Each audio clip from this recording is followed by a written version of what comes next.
Hey everybody, this is Robbie. Welcome back to Neural Network November, and this is going to be the finale of the Neural Network November this year. And I thought we'd try something new and read AI-generated fan fiction, which is a very controversial thing. But I'm going to read it. But I'm going to read some of it, see what happens. I'm mainly going to be reading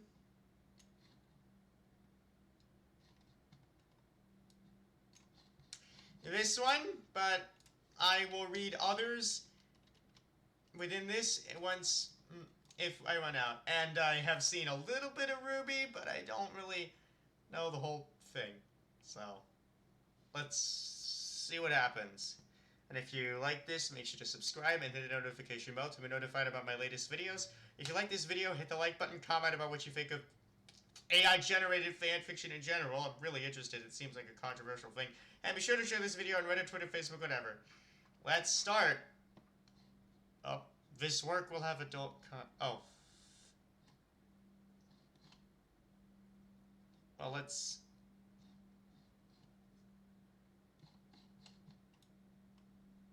Just a bunch of short or medium-sized chapters, so...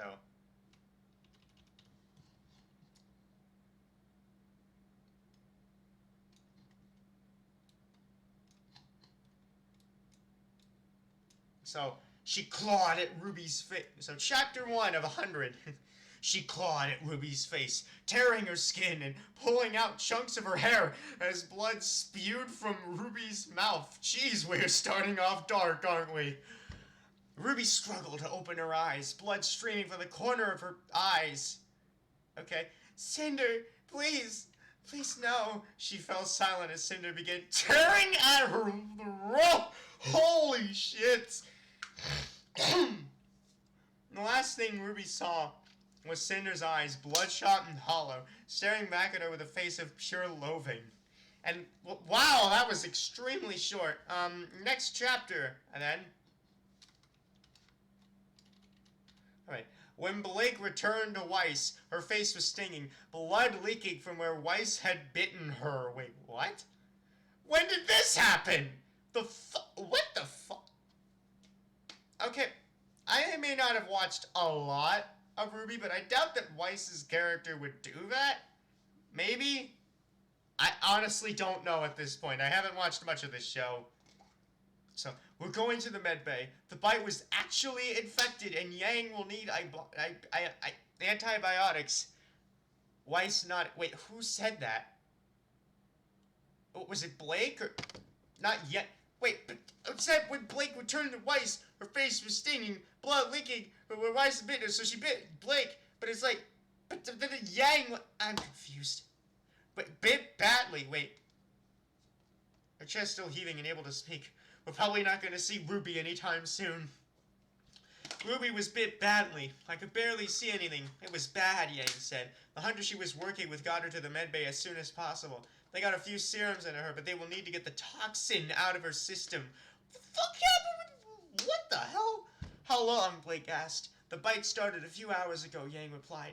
RWBY had to be put into a coma so they could get the venom out of her system. She's been sleeping for most of the trip and won't be conscious for hours. That's... Weiss said, her voice almost a whisper. That's... Blake stopped, her voice trailing off.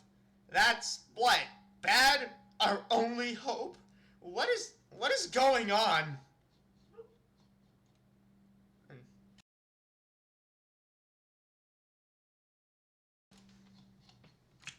Alright, next one then. And so the RWBY girls we knew and loved as a girl died in that heart-rending scene. Although her memories remain, she now has a reason to make up. I'm happy to report her quick recovery was aided by these two. These two people. I guess. Who are the two people? And also, how could the RWBY Rose we knew and loved be dead if her memories remain and she recovered quickly? Was it trauma? I'm starting to wonder if this is trauma. But anyway, let's move on. Meanwhile, back at the group's new base, they put the last of the Maiden Power in Yang. What the fuck is Maiden Power? And gear up for the battle. Winter wants to leave her sister to be eaten alive, but Winter can't understand. Can't understand why? Why this is... Oh, why that sentiment is awful? She's half this age. What age? His age or whatever? Yang's a brawler. You can't leave a fighter with nothing to do but wail on Grim for God's sake. What is the author or narrator saying this? Okay, so they pull up a big blue Grim sandwich. What the fuck is a Grim sandwich? To let Yang have a go at what? Was that supposed to be a euphemism for knuckle sandwich or something? I don't know, I'm so confused. Anyway, okay. Yang walks up to her own reflection, groaning in disappointment. The universe, she remembers, has been a joke since she stepped into it. That's a bit egotistical. What's the point in saving the world if she can't have fun? So what if the fate of the world is in the hands of a selfish little brat and a hormonal bimbo with daddy issues? And why is a flying monkey going to save the... Yeah, I'm confused too. Why the fuck is a flying monkey doing that? Where did the flying monkey come from? Is that like a character in the show or something? Okay. This was gonna be so cool. What? Now it's just a bunch of sentient, bald-gagged lab rats running around. What? How did we get to this? How did we get to... What's the point of saving the world if she can't have fun? But this is gonna be so cool, I guess. I don't know, moving on. Alright, Yang sighs again. Oh, this is another Yang one. Snarling and shutting the mirror's curtain. Why does a mirror have a curtain? Okay. Weiss was fine with being the best, least... What? What is that parentheses? Least? What, is Weiss delusioned into thinking she's the best or something, but not really? I don't know. And she's absolutely fine with her little sis dying because she can't control herself. This is the second time that that's happened. But also, it's like, Weiss is fine with Winter dying, I guess, so... That's fun. In the end, it's her, I guess, her sis's problem, not hers. And now she doesn't need to worry about two queens being taken out because of her short temper. At least she didn't get caught staring at her reflection again. I'm so confused. Why is the AI just so confusing? Okay. Hey, Rose. Rose is Ruby, I guess. Wait, what? Okay. Oh, shoot, I'm covering that up. Hey, Rose, Blake's voice causes her to jump. Her hand begins to tremble. She ignores it. You okay? I just remembered her voice thickens and she can't get words out. What's the point in trying to be brave? Brave is living, Blake says softly, but not for everyone. I'm sorry, Ruby whispers, looking down at her coffee. For a second, I thought that this was like Ruby's like dying breaths or something, or they were like, I don't know, they're just doing this over a cup of coffee. Okay, you shouldn't, Blake agrees. Okay, what happened? I guess it was like a trivial matter that Ruby just made a mountain out of a molehill on. So she reaches over and takes Ruby's hand. The younger woman struggles to meet her gaze, but she can't meet her eyes. So, which struggles to meet her gaze, but she will not cry. She will not cry. Okay, I'm here for you, Blake tells her softly. If you ever want to talk about it again, I'll be here. I'll do whatever it takes. Ruby nods slowly, finally meeting Blake's eyes. Thanks, Blake. Blake tilts her head slightly, her fingers gliding against Ruby's palm. She notices a new Band-Aid peeking out from Ruby's sleeve. What? The one that the Crimson Girl had apparently not even bothered to peel off when she'd finished crying. The fuck? What does the Band-Aid represent? It's like, oh shit, you still have that Band-Aid on? I thought you'd have peeled it off by now. Why are we going to... Whatever. Blake blinks, trying to... Yeah, see, why is she surprised? What is going on? This is like when I did InfoKid generate stories from nothing. There was zero context in it that this context was supposed to know about. I don't know. Next chapter. Alright. After what seemed like forever, Emerald watched as Salem kneeled down to Cinder's level and took out her gun. No! Emerald screamed, inching out of the circle. What circle? Don't! Salem looked at her with the same murderous intent she had towards Cinder. Don't what? With a shaky hand, she pointed her gun at Emerald's chest and pulled the wait, okay, what? Who the fuck is Salem? I mean, I guess he's a character in RWBY, but, whatever. Um, what's the context here?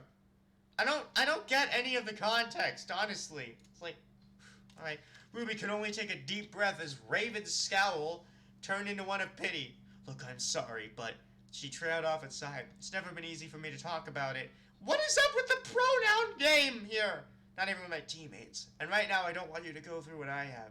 She did her best to maintain her calm, but the effort was failing and the beast was awakening. What the hell? The part of her that enjoyed the killing lust she used to have was whispering to her. The part of her that would have liked to bury the innocent for every breath that left their lungs. I guess Raven was sadistic, but now she's trying not to be? I don't know. Again, I haven't really watched the show, so I'm probably going to get a lot of stuff wrong. Oh, this is just two... What? Ruby's psychic skills and Ember's combat skills made the two a powerful team in just months of training. The rest, as they say, is history. Here's a legitimately fun story concept, but the rest is history. Which means we're not getting into it at this time. And we're only a tenth of the way through. Alright. That's, again, more pronoun games, was when Cinder transferred from Mistral to Beacon Academy and joined the student council. During her tenure, she has proven to be the student body president for 2 years, and she's a captain of the sports team as well. At the moment, she's the most successful girl in her class. No shit, she joined the student council and is the student body president and captain of the sports team all at the same time. She's been getting her first taste of a conflict between the student council and the teachers at Beacon Academy. When? Also, what is it about? Sorry for the sneezing, but anyway. Wait, why does AI just have these interesting story threads that just stop right as it's about to get interesting? Alright.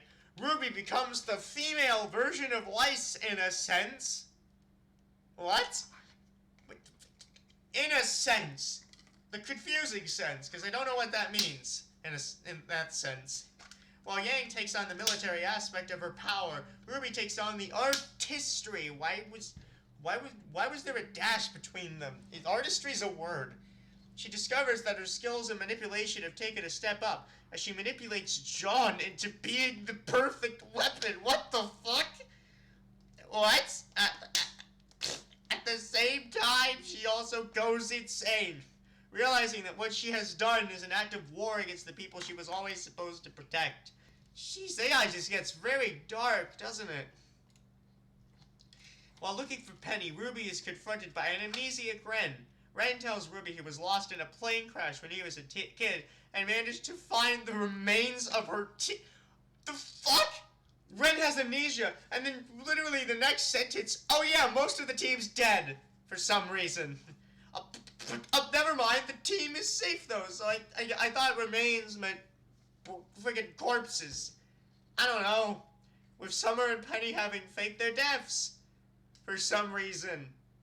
That's never gonna be getting into. What is going on? Okay.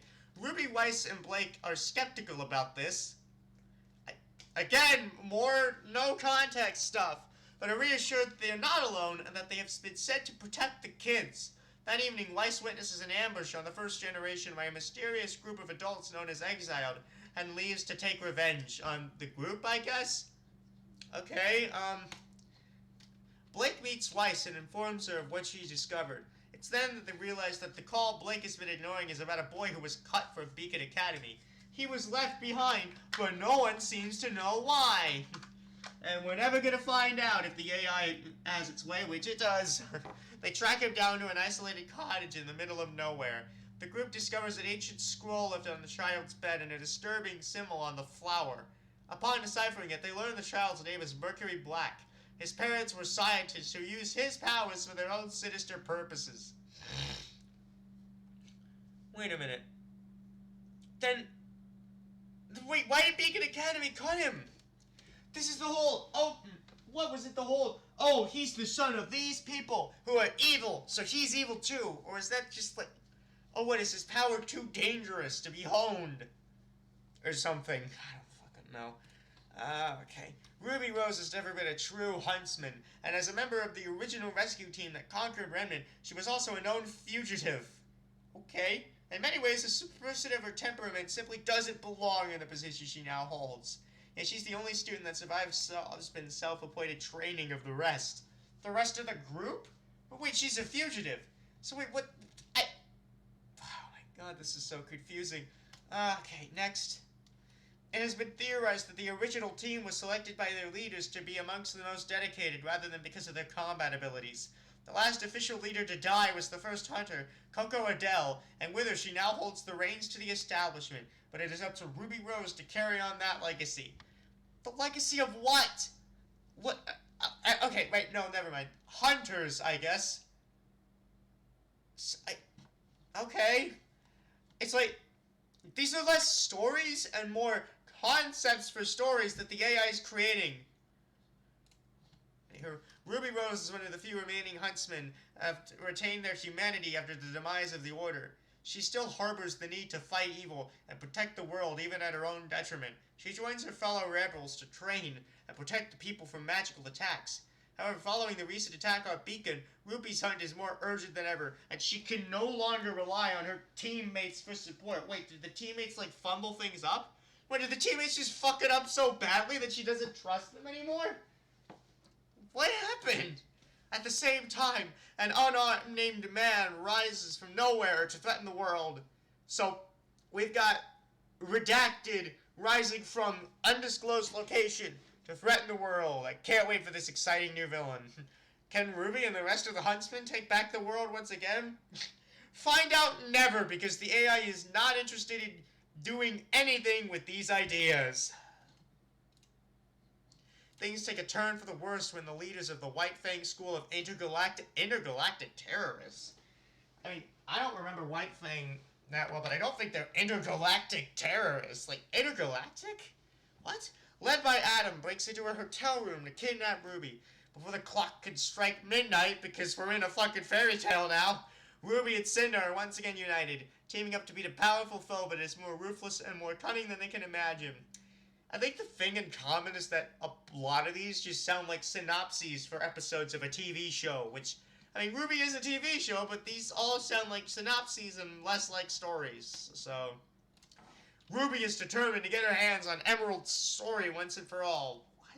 But as she's drawn closer to the powerful mastermind behind her mother's creation, RWBY discovers that she's got much more at stake than just finding a secret to defeat. See, these are just synopses that you'd see in, like, the DC Plus thing, or, like a fucking episode guide, and then you watch the episode, it's like, oh, okay, but you can't do that because this doesn't fucking exist! And we're 1/5 of the way through. Let's keep going. RWBY is a staunch advocate of peace and protecting the weak, and forms a bond with Mercury during their missions. Later, Mercury is also given his own unique set of codenames by RWBY, which are Liar and Socialite.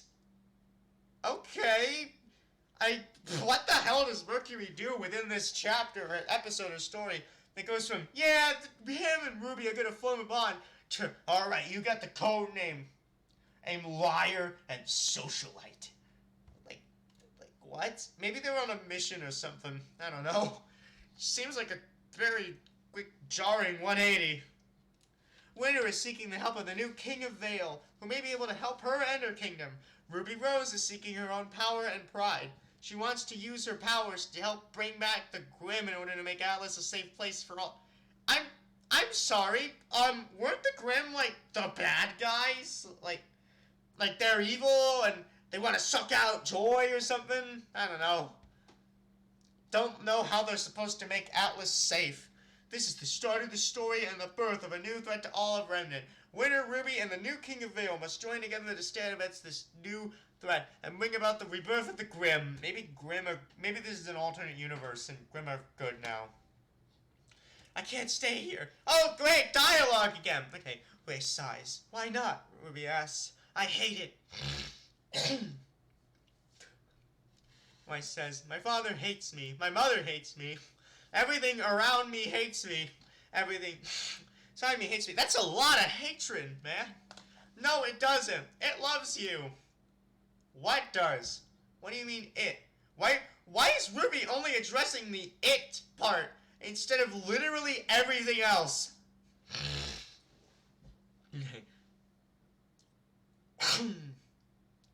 Okay. You can't hate what you don't understand. You're not cold inside. You just can't be with these people. You mean these? I don't know. Weiss touches her head. I can't stand to see you live the life I meant to lead, Weiss says. I love you, Ruby, but if that's the case, then you two are freaking partners! You're partners! You're gonna leave... I don't know. I can't pretend to understand what the context is, but it's like... Okay, but you deserve more than I can give you. I can't stand to see you hurt anymore. Well, if there's... This sounds like the dialogue before Weiss leaves or something, which would probably hurt worse, so...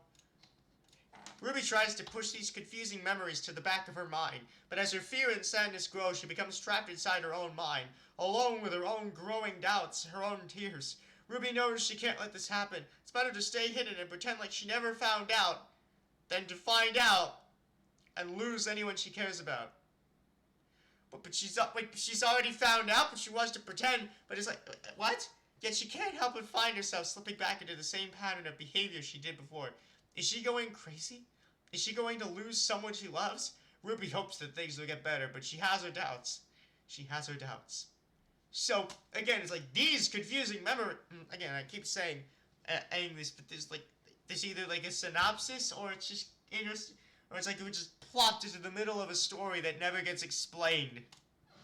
Like, unsatisfied with her daughter's apparent death, Summer Rose, the friggin' psychopath, sets out to prove that Ruby is still alive. Wait, what? Why? If you're unsatisfied... Oh!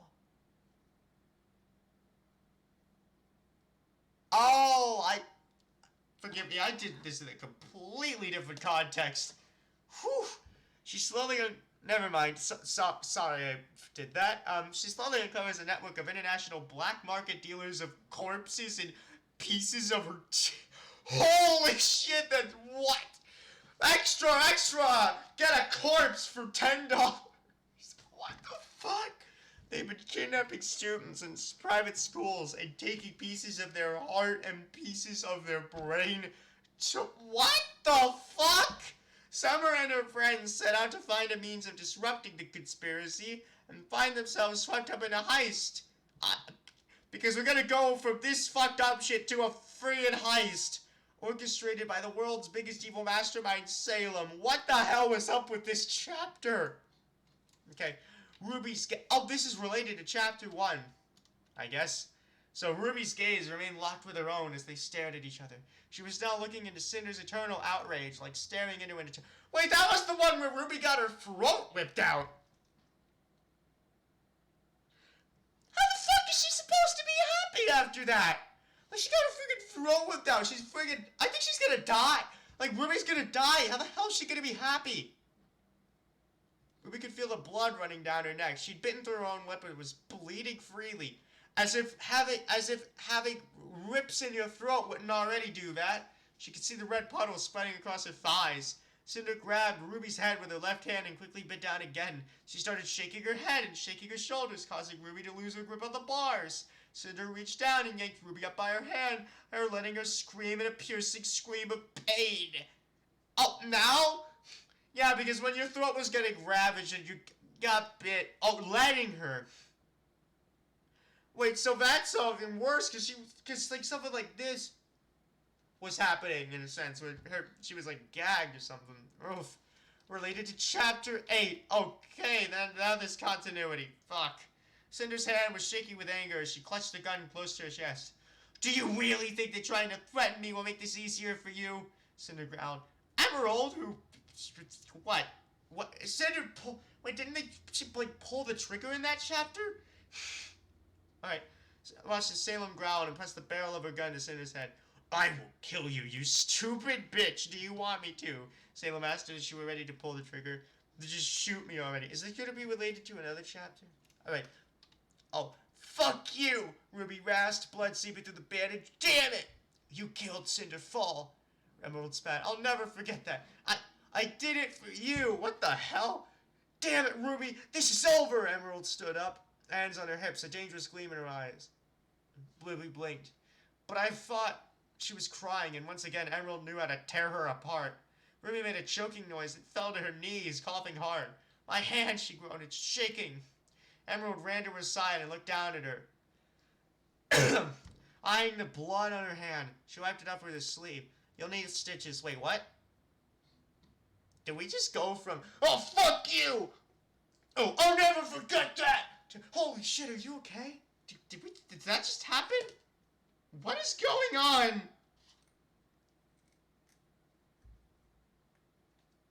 Man. Okay.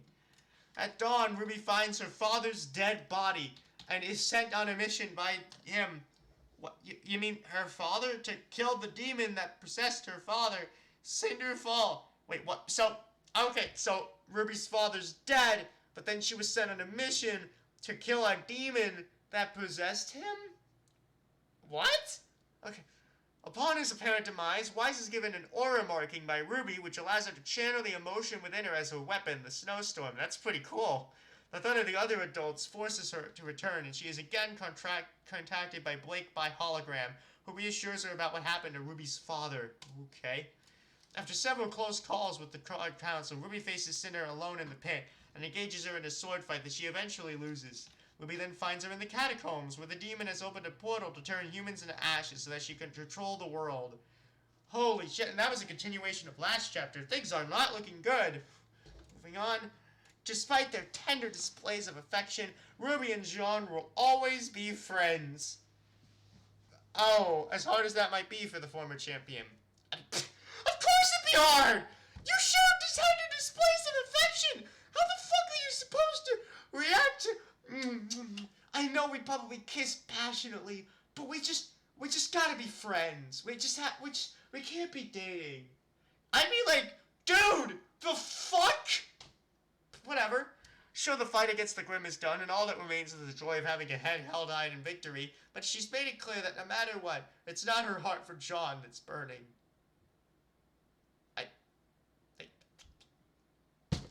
Dude.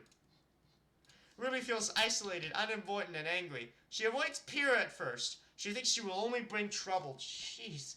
As the semester wears on, however, and she finds herself getting to know the others that better, Pyrrha ends up in the awkward position of apologizing to Ruby about her own actions that led to Ruby's injury. Ruby, at first at a loss for words, eventually opens up about her own loneliness, and even comes up with a few new defenses. Ruby soon grows close to Pyrrha, and the two become a good support system for each other. Aww! AI's being wholesome for once.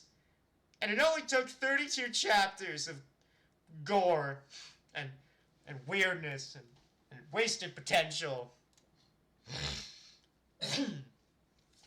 Alright. Despite Ruby's own world growing colder with fewer Grimm around and with the Order finding themselves stretched thin by the circumstances, Yang takes the chance to take Ruby and Blake off on a mission. While away, they witness a raging civil war come to an end as the first incarnation of the White Fang reclaim the town of Beacon. Though their quest is over, this adventure has changed them in more ways than one. How? How did it... You know what, I'm not even gonna ask. But the worst of it all was Nora's twisted mind. Oh god, here we go. Nora had hit John hard with her hammer, probably trying to knock him out of the battle. But John fell to the ground with a thud, knocked out cold. Yeah... I mean, I guess that was mission accomplished there. Okay, but Nora was so out of it that she hit the floor with her hammer first, but then proceeded to rub his nose in it. What, you mean in the hammer? What the fuck? She kept rubbing his nose in it until Yang pushed her off. Yang was upset for freaking obvious reasons, but she did what she thought was right.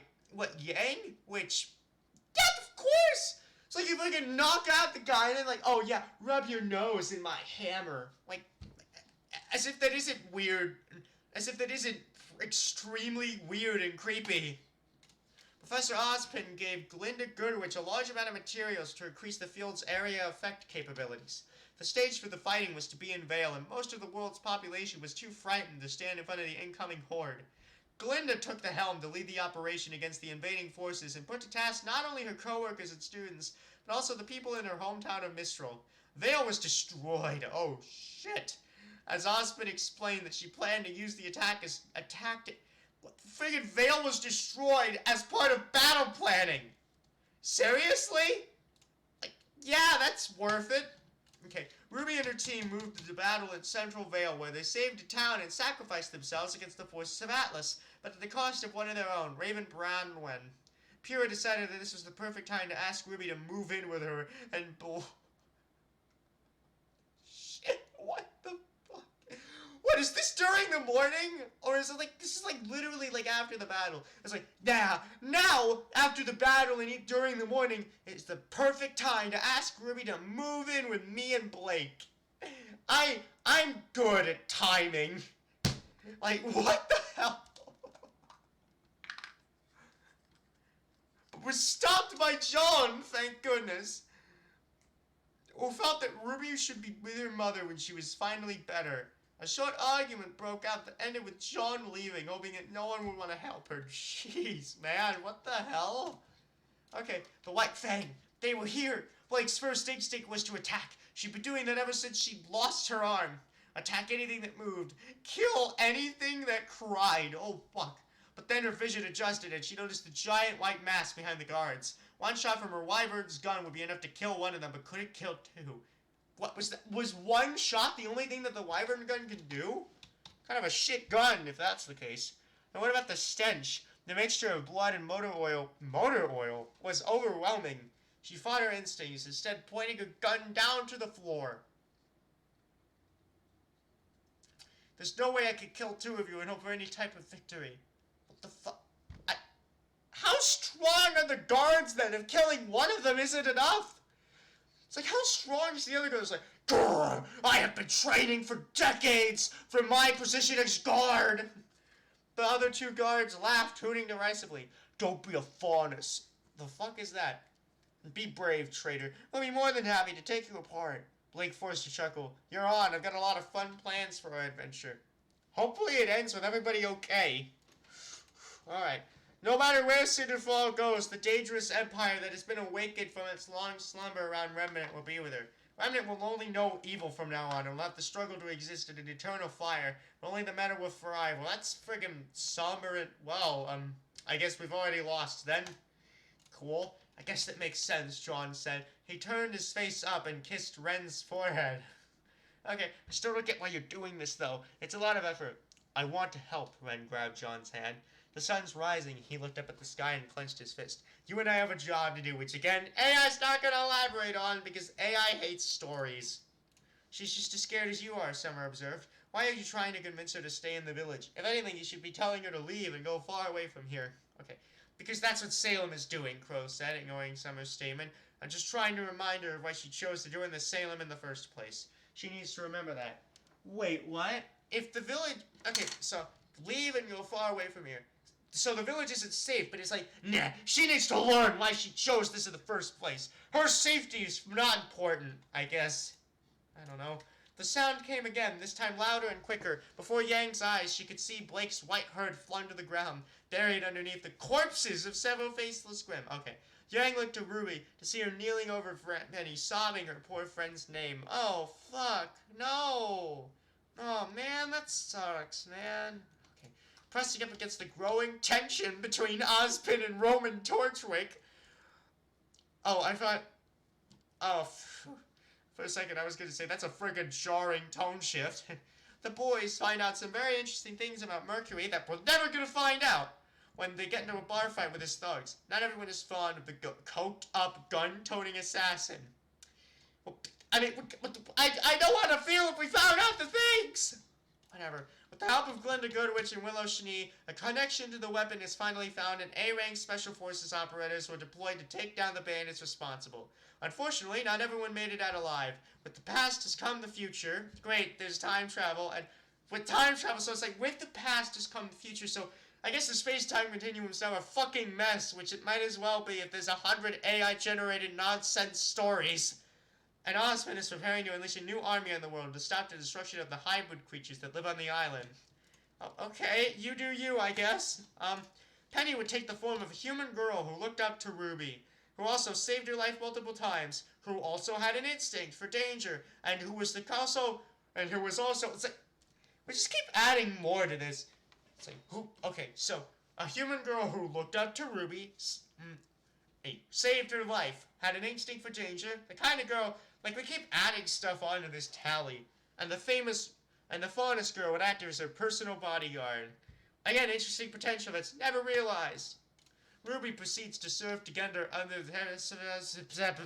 for at least the next 6 months. However, the 4 of them have only been together for a matter of minutes when the first mission comes about. Well, that's great. They have 0 training. Their mission is to infiltrate an enemy stronghold and find a woman known as White Fang Empress. I mean, at the very least, maybe this is like the 6 months is before the mission, so who knows. RWBY ignores Glinda's advice and challenges Roman to a final duel in the school's courtyard, which he accepts. When RWBY's new weapon is found in an apartment, RWBY confronts Roman and demands that he return her weapon.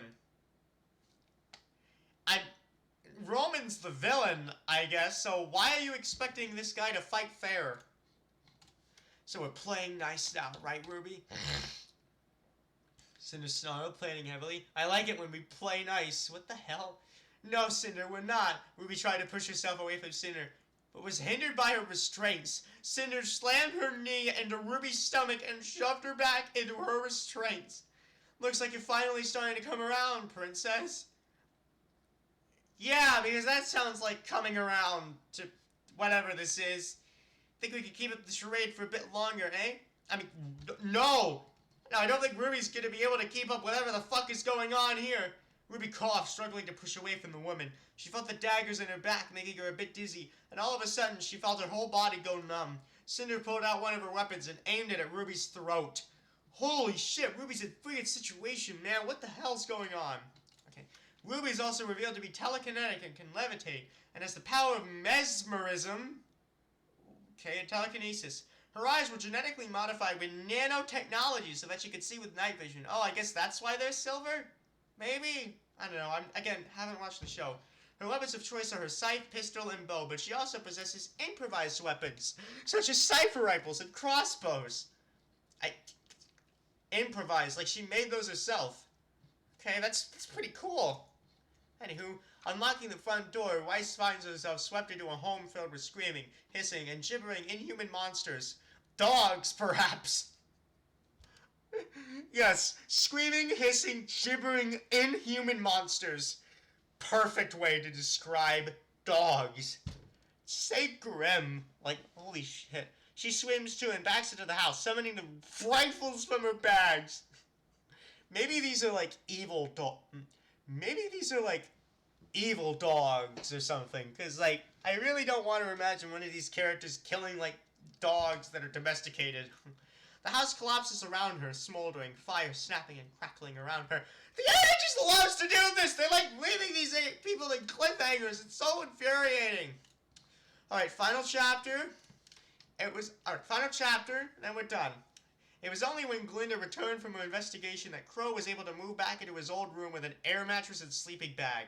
It wasn't long before Ozpin showed up at the establishment and, with his usual personality, promptly told Crow to get to work and research the grim weapon he was working on. Unsurprisingly, Crow didn't care, and soon spent most of his time locked in his room with Glinda instead. If you want to get out of here, then get in your car and head home. I'm sure whatever you're going to do, it's far more important than spending time with me, regardless of how convenient it is. I understand, he replied coldly, then began to dial.